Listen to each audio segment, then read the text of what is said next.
This is Weights and Wealth, your one-stop shop for entertaining education on building a stronger body and bank account. We are not doctors or financial advisors and must warn you this is not medical or investing advice. It is for your entertainment.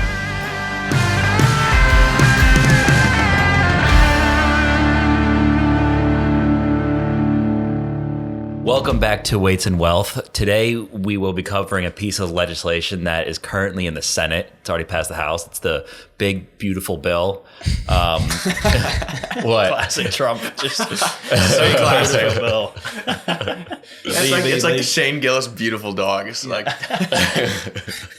just can't help himself. Yeah. But yeah, it definitely is big. It's over 1,000 pages. It covers. I read a good chunk of it. It's lots tough. of things. Is it beautiful, Nick? Parts of it are okay.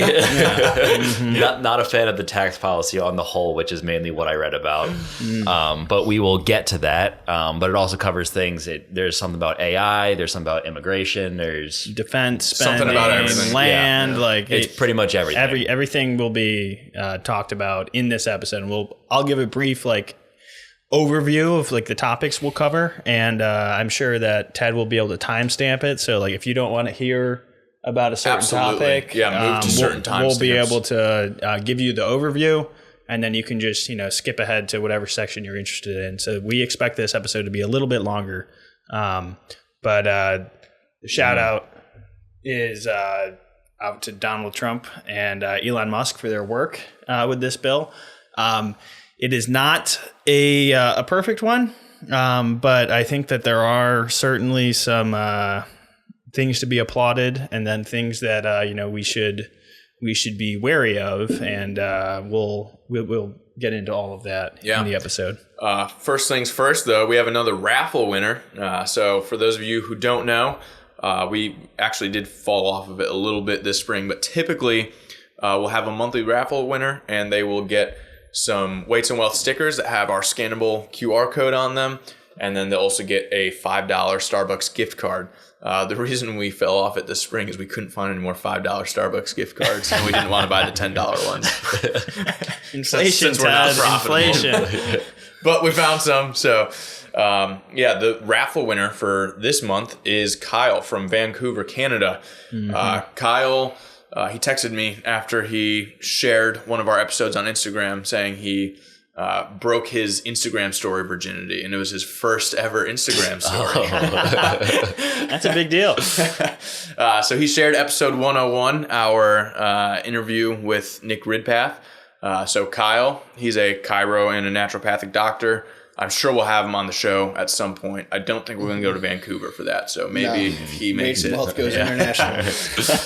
But Kyle, thank you for sharing that episode. And if you would like to win a raffle, it's basically the same way you get a shout out. If you text us that you shared the show with someone, or rather DM us on Instagram that you shared the show, or if we see that you share it because it pops up as a notification. Yeah, you can tag us. You can tag us. If you're private, I think we don't usually see it. So if you're private and you share us on your story, make sure that you DM us and tell us you did that. Yeah. And then, just anything like that, engaging with us online can get you a shout out and a possible raffle. Yeah. And then the wealth wisdom. This week's wealth wisdom is to head over to weightsandwealth.com, which has recently been revamped. We added a couple calculators on it. Mainly around compounding interest. So you can forecast how much money you will have in the future. If you have, say, $10,000 today, how much that'll be worth in 40 years, or if you have $10,000 today and then contribute $500 a month, how much that'll be worth. So just help you game plan. Yeah. It'll be very useful for financial planning and stuff like that. Yeah.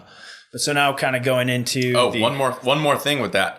What? At weightsandwealth.com, coming up in a few episodes, we will have another ebook released. So for those of you that don't know, we currently have amazing ebook. I wrote it myself, so but we have an ebook on the website, how to increase your testosterone naturally by 69%.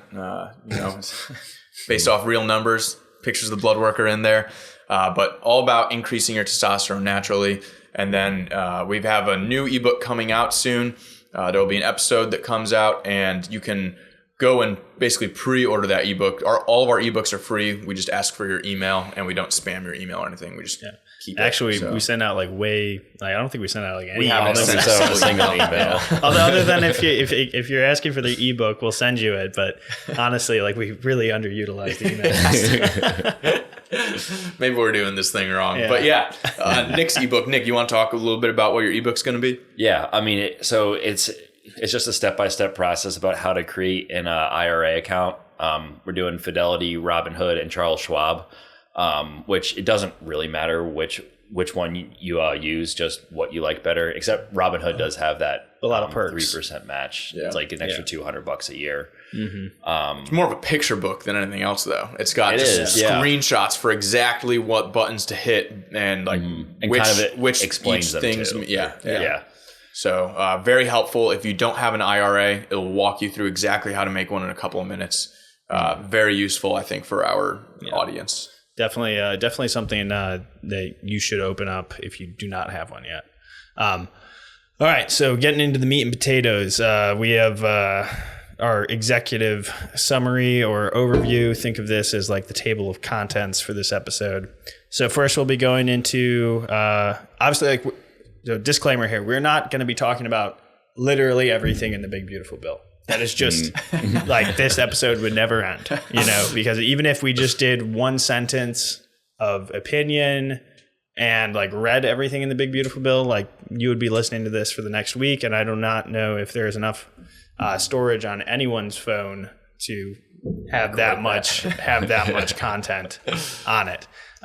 So we're just going to kind of be going over a lot of like the hot topics and the big things in the bill, things that are like most interesting and most controversial. And talking about some of the myths you may have seen with some of these things.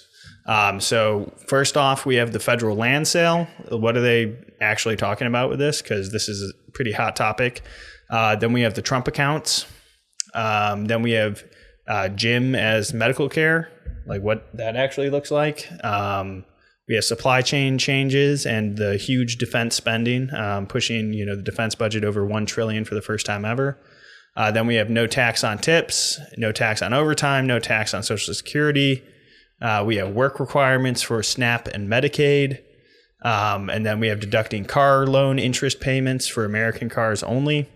We have the child tax credit limit, raising the debt ceiling to $5 trillion, 2017 tax cuts made permanent, increased taxes on university endowments, and then federal school choice.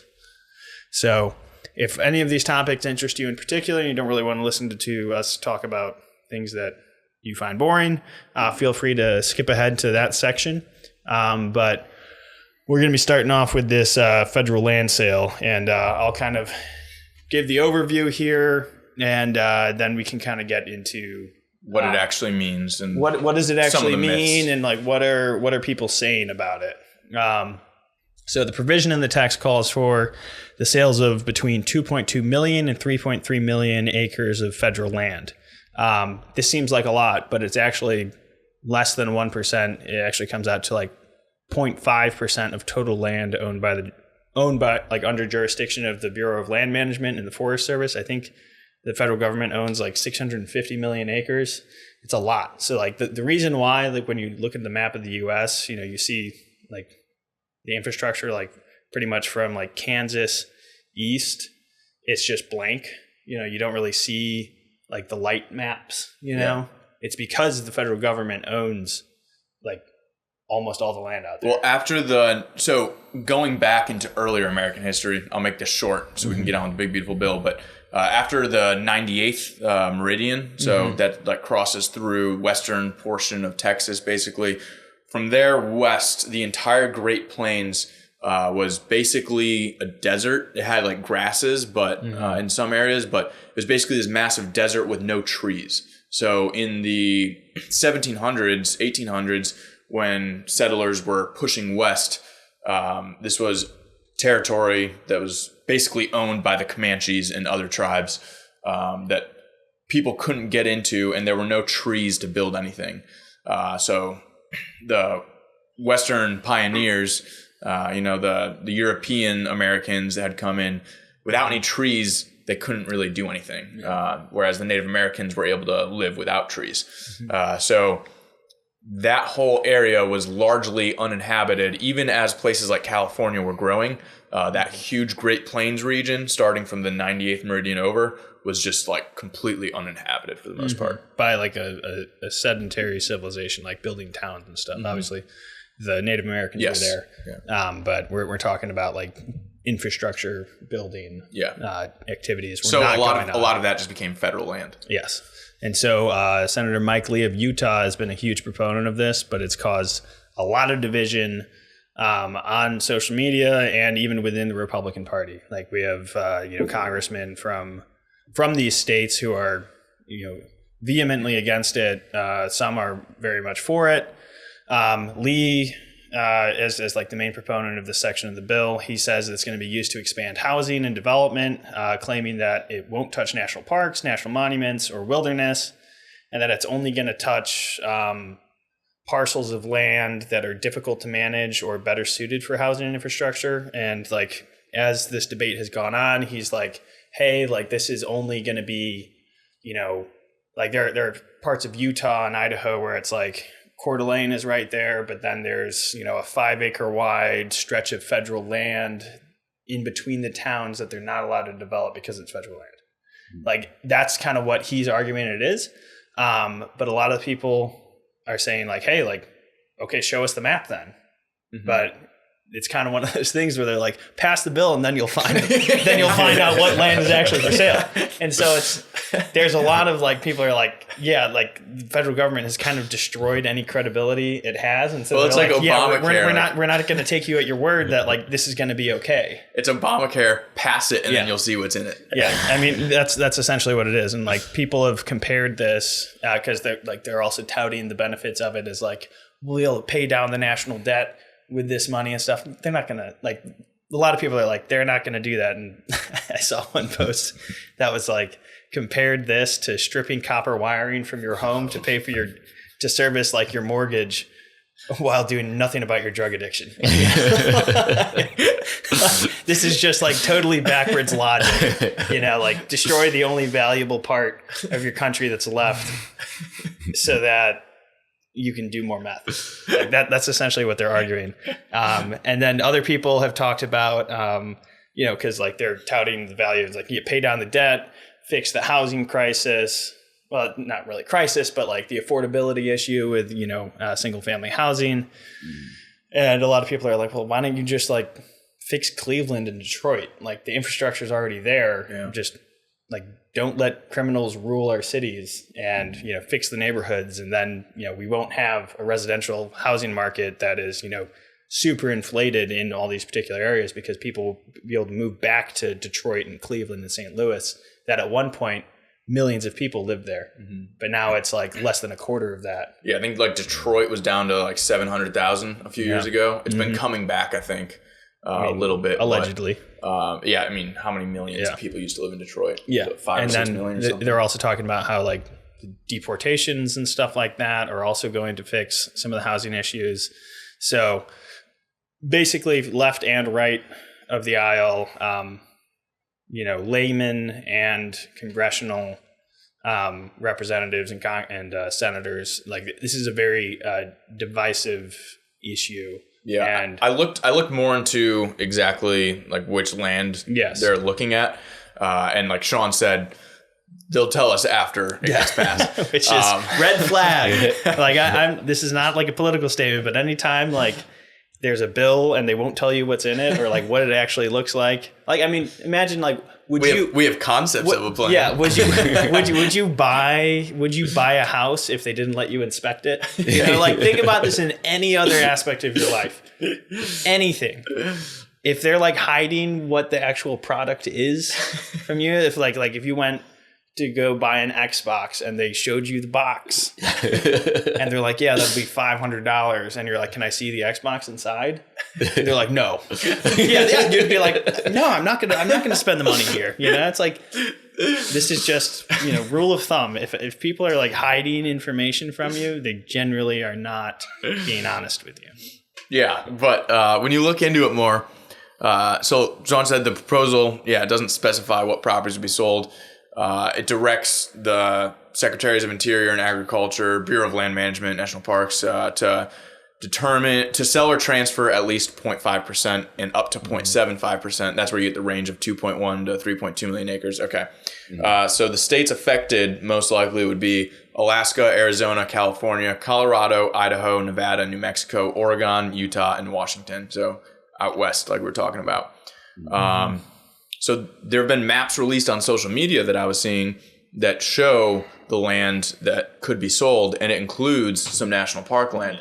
That's a lot of the uproar on social media, and a lot of the divisiveness is, hey, we don't want to sell our national park land. Obviously, I don't think anyone is in favor of that. Maybe a few people. I would be very against that. Yeah. So the thing is, these maps that you're seeing on social media might not be accurate. Well, the maps that I've seen on social media just include like all the land that could possibly be up for sale. So all the land the federal government owns is marked off. Yeah. Is highlighted essentially. But that's not what's being proposed to be sold. What's being proposed to be sold is a small portion of all that land that's highlighted, the land that the federal government owns. But we don't know. But we don't know which parts. We don't know which land. But if you do see those maps out there, we're not selling all of that federal land. So it's like both sides are kind of misleading on this issue. Like you really have to kind of just like however you feel about this issue, which I would imagine most Americans, and like I can say for myself, I'm definitely against it.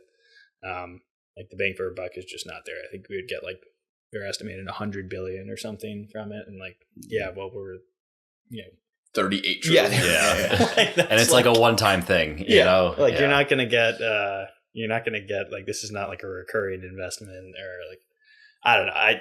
I just literally cannot see like positives coming from it. I mean, Nick, you got one more thing before we move on? We should move on. So okay.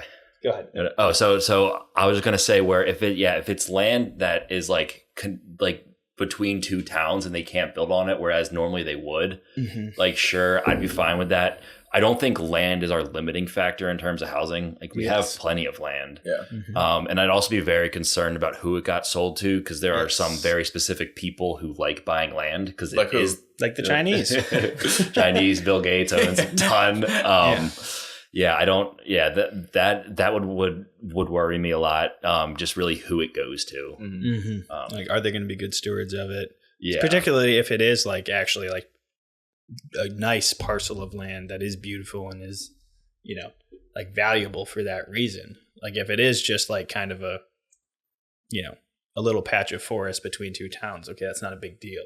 But like, I feel like there's a better way of doing this. If that's the issue they're trying to resolve, like they have to make it like a much more restrictive and like in the language of the bill being like, if, this parcel of land borders two municipalities and is less than X distance across, or like, like some way where it's like, it is indeed just like kind of a silly thing that, they have to have this chunk of, undeveloped land between these two cities. Like I understand that, but at the same time, that is also like part of the appeal of living in those areas. Is that having all the trees in those areas. Is that you are living in this beautiful like forested land, and like you leave your town and you drive through, 15 minutes of dense woods, and you get to the next town. Which you see more in the east and not as much in the west, where a lot of this land is for sale in that kind of desert area. I think about like the Midwest,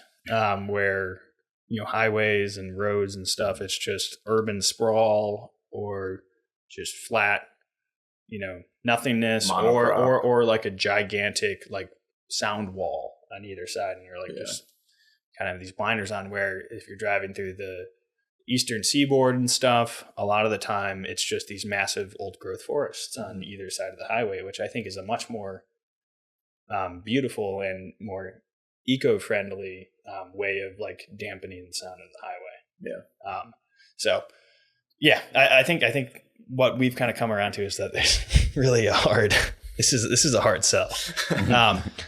Speaking of not hard sells, it's the Trump accounts. So these are going to be automatically funded with $1,000 in the form of a tax credit and come with an annual limit of $5,000 that would increase with inflation. So the Wall Street Journal talked about all this, but then also points out that there are fewer tax advantages than 529s and more limited choices as far as like investment, like what you can put it into, than custodial brokerages. The accounts launch in 2026 for any child under 8 and children born between 2025 and, or I think it was 2024 and 2025. I got to double check that. Would get the $1,000 of seed money.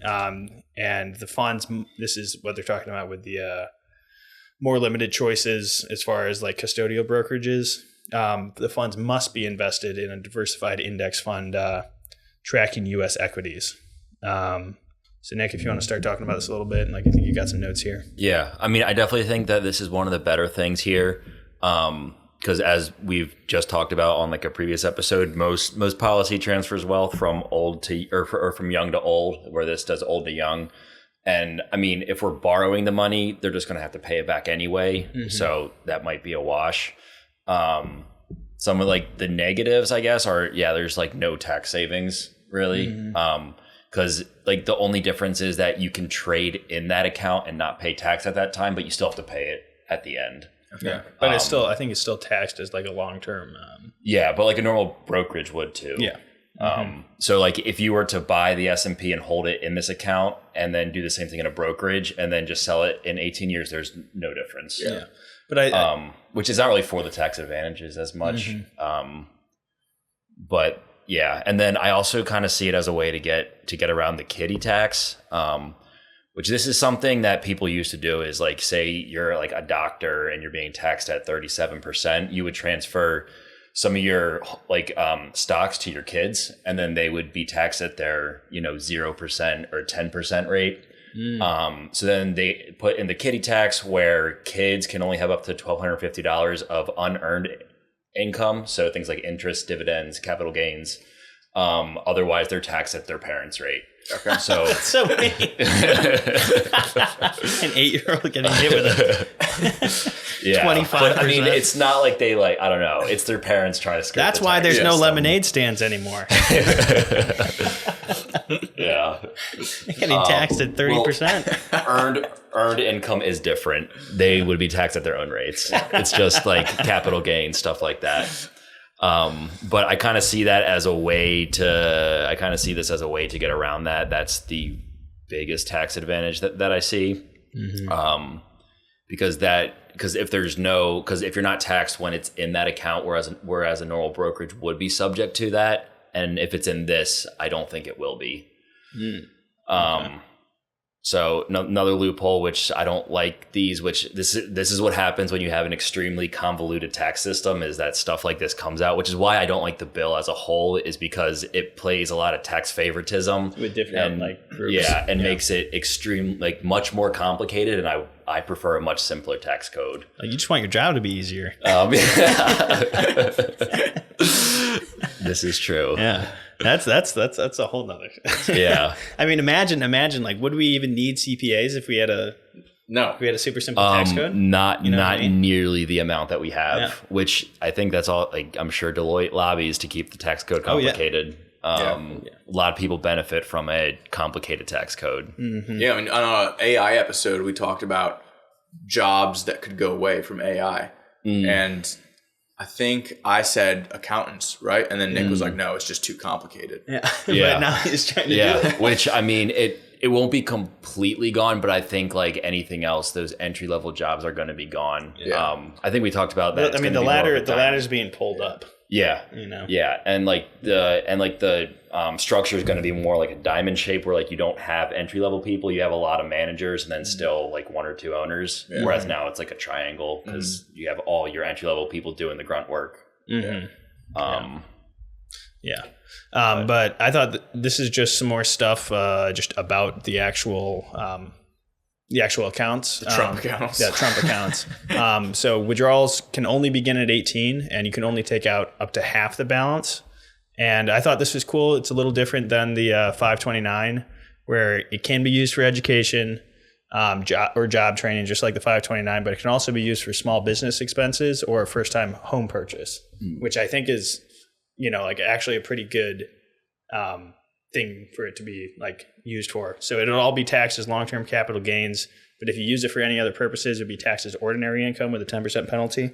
The full balance becomes available at 25 and must be used by 31 in total, or it'd be taxed as ordinary income.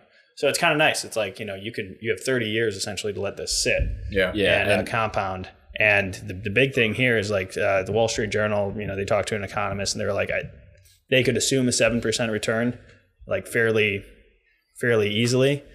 So if it with no additional investment, by 18, it would be roughly $3,400. It's not going to do a lot for you, but it's $3,400 you didn't have. But if you max it out, this is where it gets like interesting. If you max it out through 17, it'll reach 170K, which is probably enough to pay for college unless college like keeps going up, or, buying a home, or, maybe even starting a business at 18 if you're just not into that stuff. If you wait another 8 years till 25, and that's when you can take advantage of the full amount, it would be nearly $300,000, which is even better. Yeah. And then if you wait until the absolute last minute, you would be just over $500,000. Okay. Which, that's like it's a lot of seed money to start your life as a as someone 30s. Who is like broken out of thinking about it, like you could probably like if this works out and you are lucky enough to have parents that can fund it, or like you're willing to fund it yourself, like you can pretty much go to college, take out all the loans, and maybe even buy a house and just wait for this to hit, right at the last minute, and then just wipe out all your debt. Yeah. And almost like a reset. It's like getting baptized late in life. Yeah. Like I always thought that was a total hack, and that's why I don't agree with adult baptism. It's a get out of jail free card. It's a cheat code.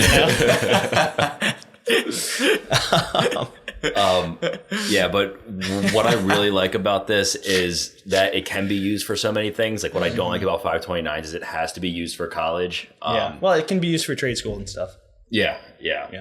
But like purchase of a first home, like if somebody doesn't want to go to school or, or like, trade school isn't very expensive. So, if you have an $80,000 balance, and I just like the versatility of it a lot.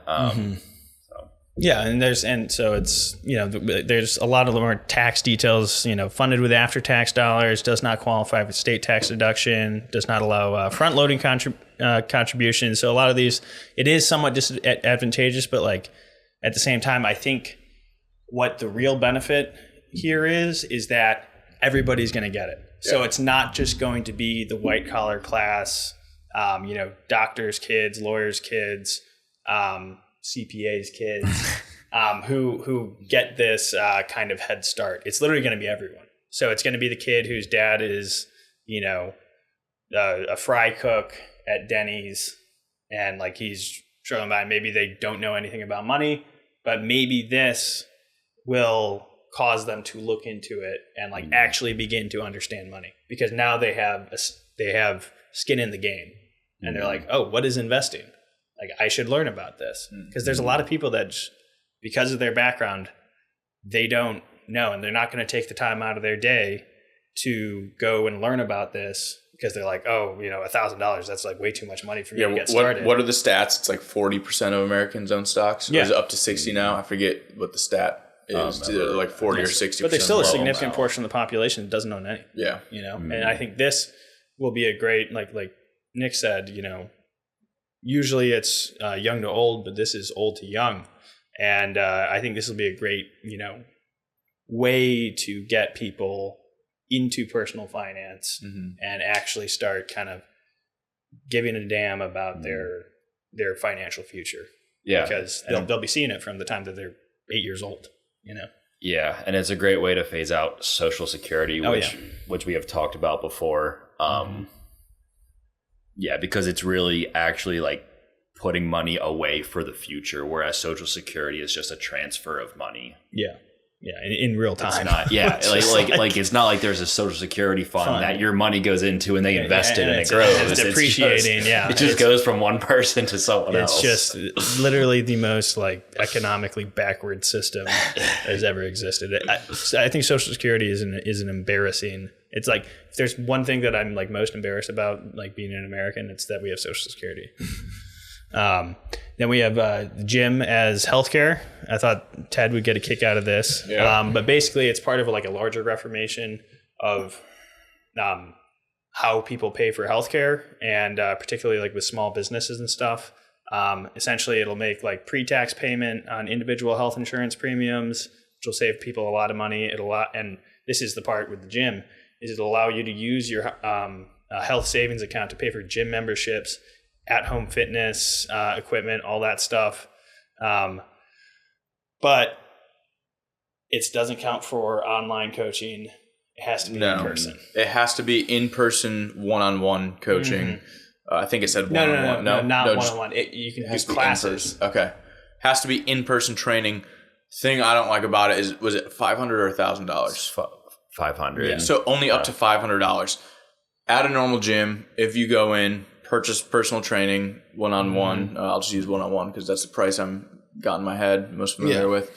If you sign up for one-on-one personal training, that session is going to be $60 to $80 a session. So you're only really getting like, I don't know, weeks? 8 sessions out of it. Yeah. Like if you're doing 2 sessions a week, that's 4 weeks. So like, I think the limit's really low. I appreciate it's like a step in the right direction. But you know, Ted just wants more money. Yeah. Yeah, no, I think this is great. It's one of the best things. It's a step in the right direction. Yeah, definitely a good step. That we're like at the legislative level recognizing that fitness is healthcare. And like health, is healthcare. Like we are reducing the load on Medicaid and Medicare if we are encouraging people to actually take care of themselves. Yep. Yeah, and I would also love to see something like a health cost sharing program go into this, just because they're at such a disadvantage, because you can write off your health insurance, but not a health cost sharing program. Really? And I did not know that. Virtually identical. Wow. Okay. And that would be a great way to get off of big insurance. Yeah. Yeah. So, But right. never heard of lobbying? Yeah. All right, next thing. We have some supply chain changes and the defense spending. So like this is it's a big deal.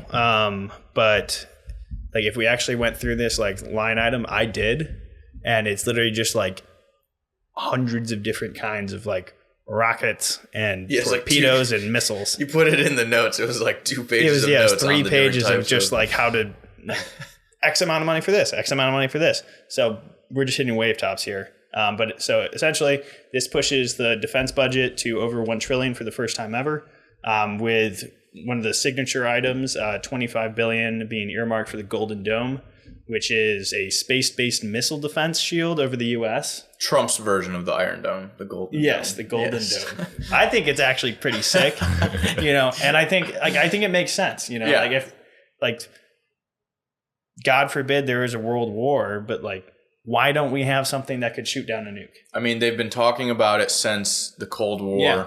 And then when under Obama, collapsed. When North Korea started to fire a lot of missiles, people started talking about it a lot more again, having like a version of the Iron Dome. Yeah, I mean, I think this is basic like common sense. Like we should, why are we just relying on geography to defend ourselves when there are missiles that can reach out and touch us in 15 minutes from the other side of the world? Yeah, like we should have something that at least improves our chance of survivability.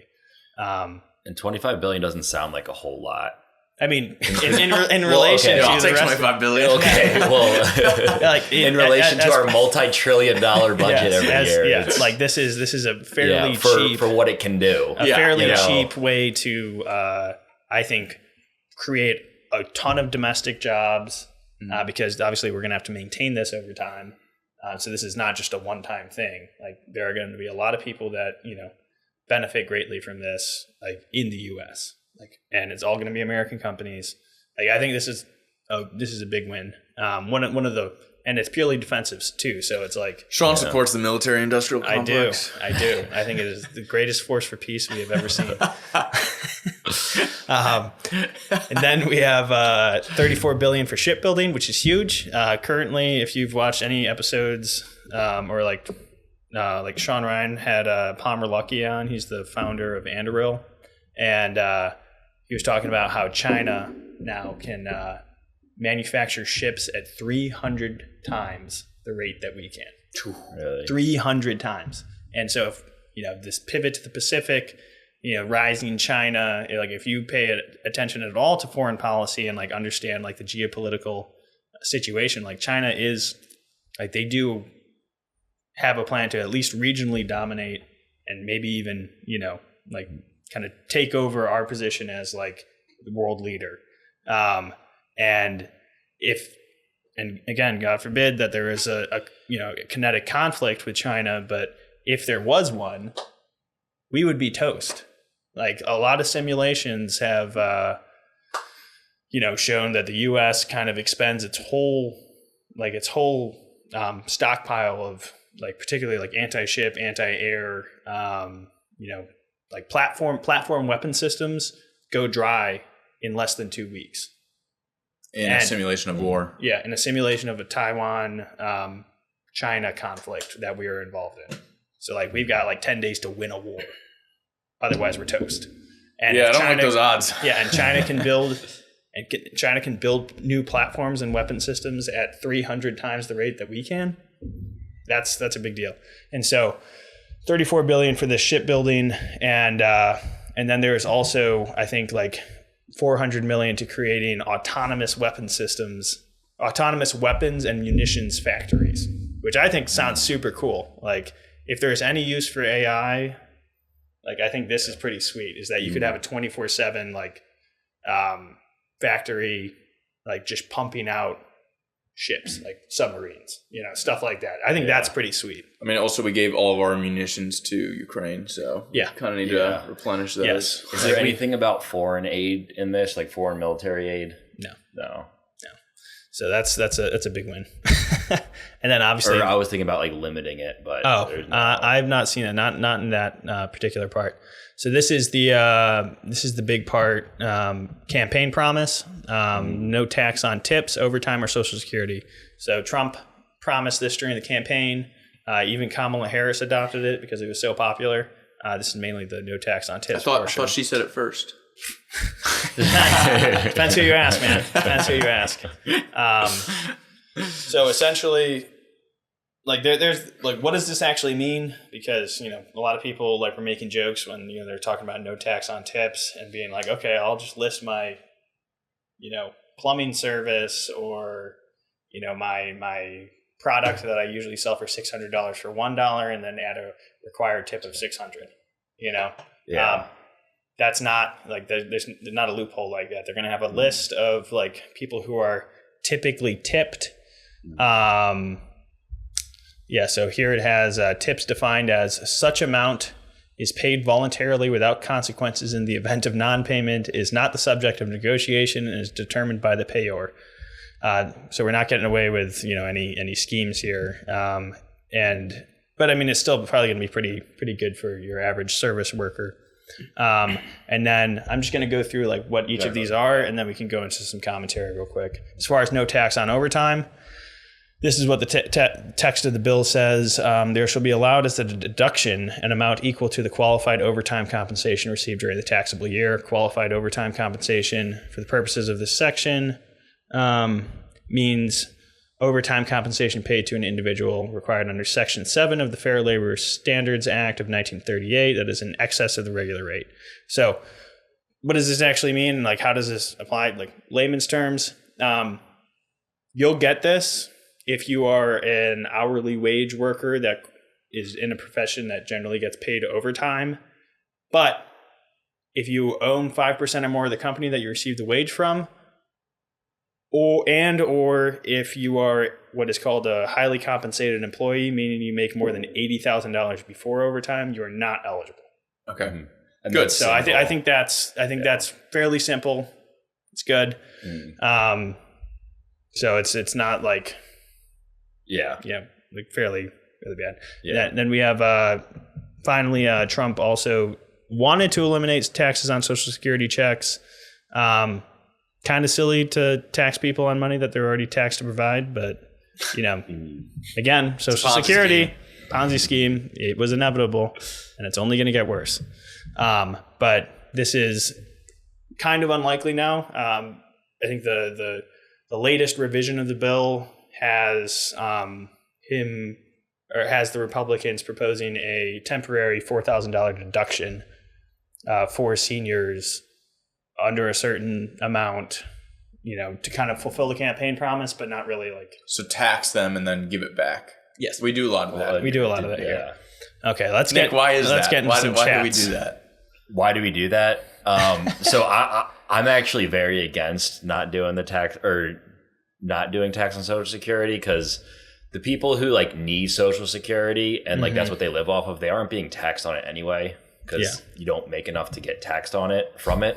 The people who like don't really need it because they have either a ton of wealth or like other income, they are taxed on it. But I mean, unless we like go to something like a flat tax, I don't see the point in making Social Security more of a flatter tax. Also, that would increase the expenditure for Social Security unless you lower it by the proportional amount. But then again, you are just hitting like the people who actually need it harder than the people who, are just getting it. And Then what are your thoughts on the no tax on tips and stuff or overtime? So I don't like the no tax on tips. It's like, what is special about a tip profession? Like, I really don't think anything. Well, no, but that's so the reason that tips, the reason that those professions are different is because they are typically getting paid minimum wage or near minimum wage, so that they then but if I'm a fry their cook at salary McDonald's- comes from the tips. Well, but a fry cook at McDonald's isn't getting tipped. Right. It's a server. Exactly. And like sometimes aren't they sometimes paid under minimum wage because their tips are supposed to support some of that salary? So the company has to reimburse up to minimum wage if they don't make enough in tips. Okay. But like still, like, I don't know, if you make $30,000 like from your wage and then $20,000 in tips, you made $50,000. Why is that? Why should you be taxed less than someone who just makes $50,000? It doesn't make any sense to me. Like, you are it's playing favoritism towards tip professions. Yeah, but I got him elected, so. Well, yeah, I mean, it's just a Trump's trying to get it's a the Bob talking Girl point. vote. It's, like even Kamala adopted it. Like, I think that says something about. It's a bad it is a pretty like bald faced, just like like it sounds decent. 8 people at the but bottom like, of the income bracket. Yeah, but I got like, but like a carpenter making $50,000 versus like a waiter making $50,000. Yeah. Why should the waiter be taxed? And I think that's Yeah. why like generally the overtime is a little better because like those are actual jobs, because generally they're trade workers, like people actually supporting like infrastructure, like linemen, like we just had that huge storm come through here. Those guys were out here literally all night. Yeah. They're putting out fires. On Clarksville, when we have the tornadoes. Those are like actually life sustaining and life saving jobs usually. So what do you think about the $80,000 cap on that? So it's 80,000 single, 160 married filing joint. Yeah, I mean, but that's it's a little more. It's a little better, but I still think it could be a little higher because you have guys who like because what if you got cops that are making $85,000 a year and now they're still getting taxed on overtime, but they have to work a lot of overtime because we don't have enough cops. I think it should be higher, but it's not like, I mean, I see the point for that. I mean, I kind of think that this is trying to incentivize people who aren't making a lot to work more. Because, if you're not making 80,000, you probably aren't really full, or I don't know if it's full time or I don't know. It depends on the profession. Yeah. But I mean, most people should be able to reach 80,000 if you work full time and you like try at your job. Like, I know that's below median or that's like well above like the median wage. Yeah. But I don't trust median wages because they often include people that they shouldn't. Okay. I think I like the more, or that they're trying to incentivize people to be more productive. I do like that there's an income limit. The part I don't like as much, I guess like if some like What's office workers don't hourly qualify. worker versus the salary worker. I mean, there are salaried, office worker or hourly office workers. Like my dad's company, like my Uncle John is still hourly guy. Yeah. That's just how he likes to do it. Yeah. He's like, he would rather have that than a salary. Can I get paid an hourly wage from Weights and Wealth? Well, okay, that's one of my points is like, are we going to see like jobs going or like shifting to hourly? Yeah, everybody's going to be a lawyer now. And then because like accounting used to always be hourly, and then now it's salaried. Then they were like, "Oh, they're working too many hours. Exactly. I can't pay them hourly." Which that's what happened. And then I'm also curious if we'll see people like hit like $80,000 for the year and then just like quit for the rest of the year, or very like possible. stop. How will that work? Yeah, which I don't think that's very likely. Well, I think it would actually be like the opposite, right?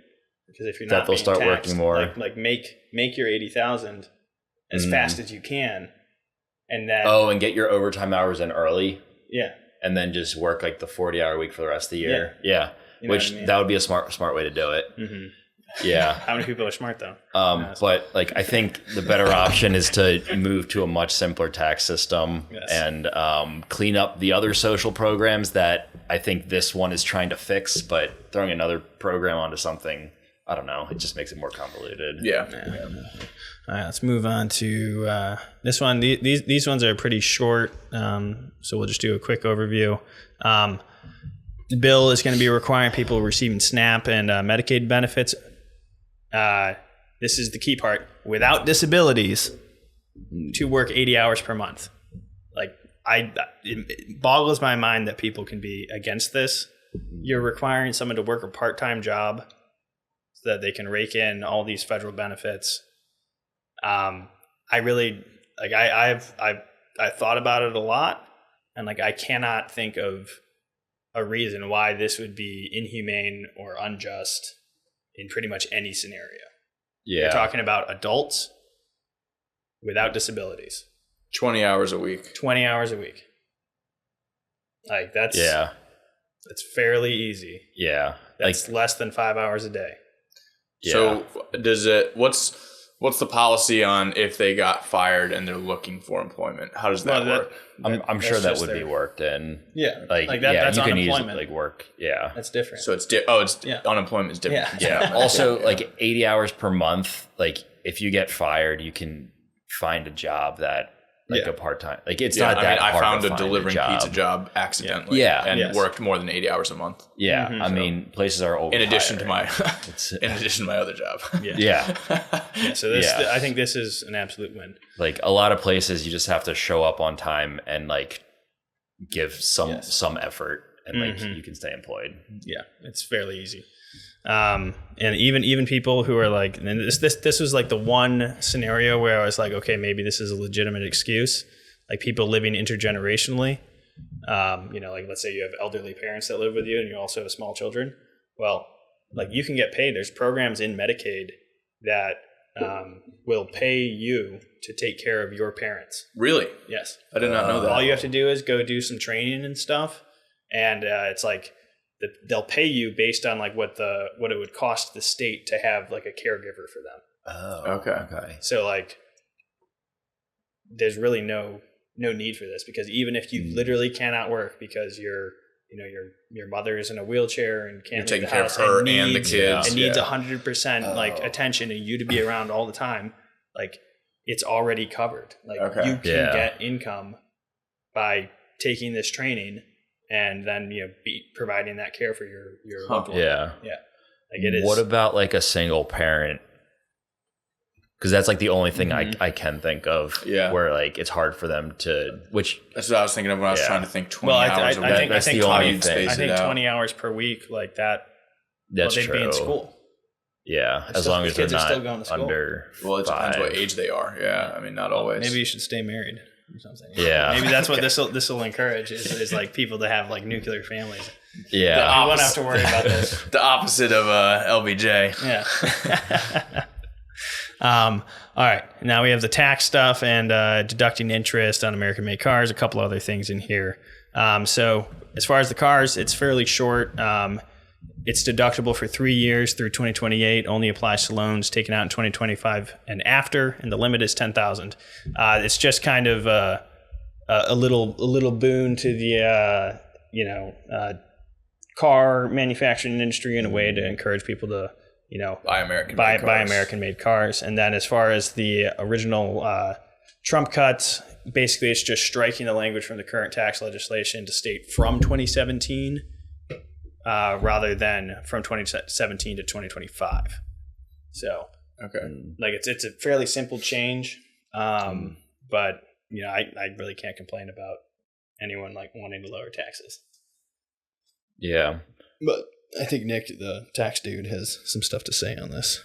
Yeah. I mean, if you want to bring manufacturing back to America, that this is going to help. It's going to incentivize people to buy cars made here. Mm-hmm. I believe it only applies to people making under 100,000. Okay. I don't know for sure. But I remember reading that somewhere. So, I mean, it's not like a huge thing. It's like a little help, but it's still nice. Yeah. And then I thought this was interesting. There's a provision in it that will allow owners of agricultural land to deduct 25% of their interest paid on loans to qualified lenders. Okay. Can you explain that a little bit more? Because I didn't actually read that part. Yeah.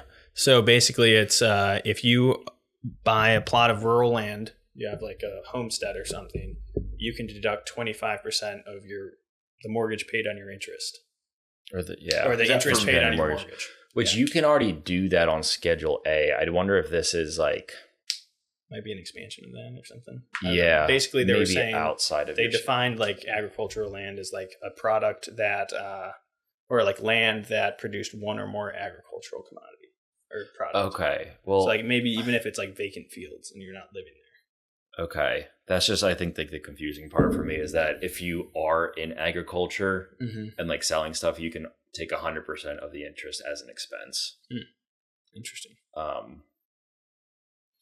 So that's, I mean, that's the part. We'll have to do some more research on this to actually figure out what the difference is, and we'll is that increase in SALT deduction and child tax credit for people that own agricultural land? No, this is just other interesting tax things. Okay. They're proposing the SALT deduction up to $40,000 for people making under 500, right? Oh, I think that was the yeah. I mean, this is one that keeps getting moved around. Yeah. So there's going to be, this is director's cut number 5. We have no idea what it's actually going to look like at the end. But it's probably going up, which will help people who A, make more money, and B, live in blue states. Yeah. And then we have the child tax credit being increased to $2,500. And then I'm excited about this, a 3.5% tax proposed on remittances, which theoretically could give us the External Revenue Service, which is kind of sick. Yeah. Can you explain that? So basically a remittance is when, a foreign worker working in the U.S. sends money back to their country. Oh, okay. Yes. So they send a wire transfer back to India or so England 3.5% or tax Germany. So they'll be taxed on that so that they're not just sending all their money back to wherever they came from, which I think is because a lot of people do move here to earn American dollars and then send it back to their country where it has a lot more purchasing power. And then this is also a big one. Under the Tax Cuts and Jobs Act, universities were able to be taxed up to 1.4% for a very narrow set of them. But under this, the new Trump administration, they're talking about potentially revoking the tax exempt status of colleges that consider race in student admissions, scholarships, or any other area. So I think that was that's a big deal. I mean, I think so. That's basically just them saying they're going to enforce the Supreme Court decision. Yes. Yeah. I'm kind of an extremist on this end where I don't even think nonprofits should exist. If you don't want to pay tax, don't make a profit. You don't pay tax if you don't make a profit. So if you're truly a nonprofit, you shouldn't be making. You won't be paying tax. It's not wrong. It's not wrong. To me, it's kind of weird that we even have that designation in the first place. I mean, because they do make profits. Like I don't exactly know how Harvard spends their endowment, but they have, a ton of money. Billions of dollars that's just kind of sitting there and not being utilized by them. And they don't pay collateral probably profit on the gains. I don't know. That would have a huge effect on the Packers. Would it? Yeah. Are they a nonprofit? Are they a 501c3? Yeah, they Packers really? are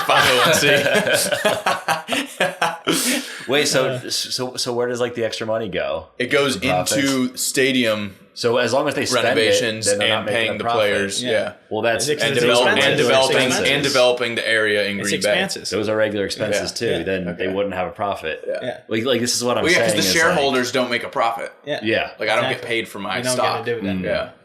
Yeah. So I mean, So I guess there's no profits. yeah. Wakes so and if you're Wells not says ban 501c3s. Which, like the only reason I see them, or like the only merit I see, is that you can deduct charitable contributions made to a 501c3.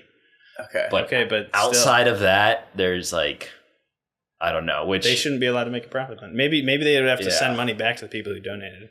That'd be it. yeah, They call it a not a donation, it's an charitable investment. dividend. yeah, charitable.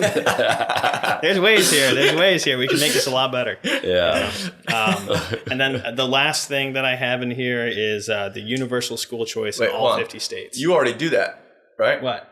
You've put money in the basket at church before, but then I've seen you take money out. Right? Sometimes I just, kind of, you go in with a big fist of bills and come out, pick out with the bigger ones, You go in with 21s and come out with a couple 50s. But the universal school choice in all 50 states.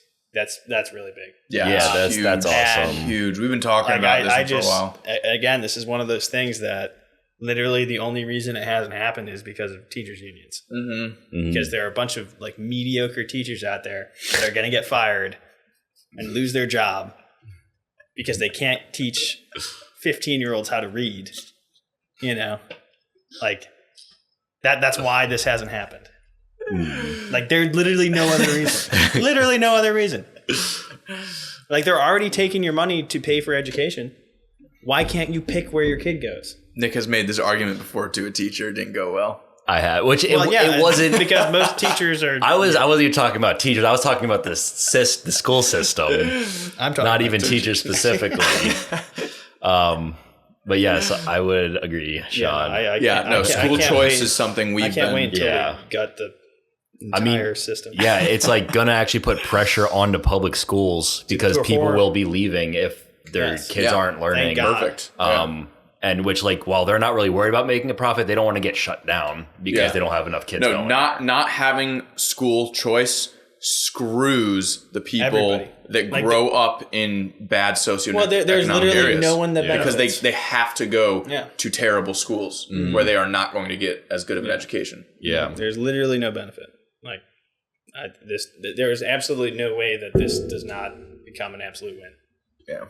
So, all right. Anything else we want to talk about, or are we good here? I think that's pretty good. Yeah. Oh, should we talk about the AI part? Oh yeah. I think we should. I think we should do a whole episode. We're gonna just do a whole on episode. AI. Yeah. We can we'll at least reference mention it. Oh We'll mention that mention the that part. non-regulation of it. So essentially, So states can't regulate AI for the next 10 years. exciting. Which I think AI, it's like Who knows what new hellscape we'll wake up to?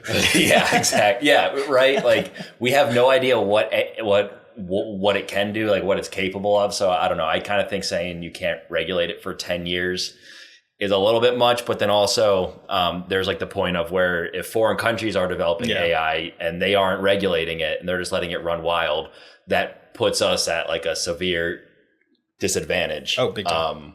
But at the same time, like this might be like a self-nuke.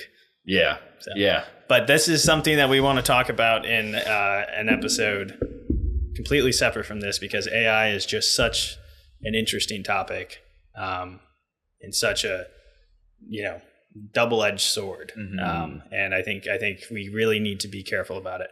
But hopefully we can record that episode this weekend. I think that all of us have some pretty potent takes on it. So be sure to tune in again to hear our takes on AI And thank you for listening to this episode of Weights and Wealth. And make sure you, if you enjoy the podcast, make sure you share it with other people. Share with your friends, please. Yeah. That's Nick the wants biggest to quit way you his can job. help us. No. We made 1 penny on YouTube last year. 8 pennies. Yeah, 8 No, pennies we're on up to YouTube. all on Rumble. 7 pennies this year. all- No. All we've made 8 cents. And it's all been on Rumble. Rumble's the only one. No, that'll I thought pay us. there was 1 cent from YouTube. Really? Oh, was there? So we We have are 7 cents from Rumble, 1 cent. Please share so we can break double-digit pennies. All right. Thanks for joining us today at Weights and Wealth. And don't forget to apply today's lessons to live healthy and wealthy. If this conversation will contribute to your fitness and financial gains, please share it with a friend or family member and give a 5-star review so more people can lift bigger weights and get bigger bank accounts.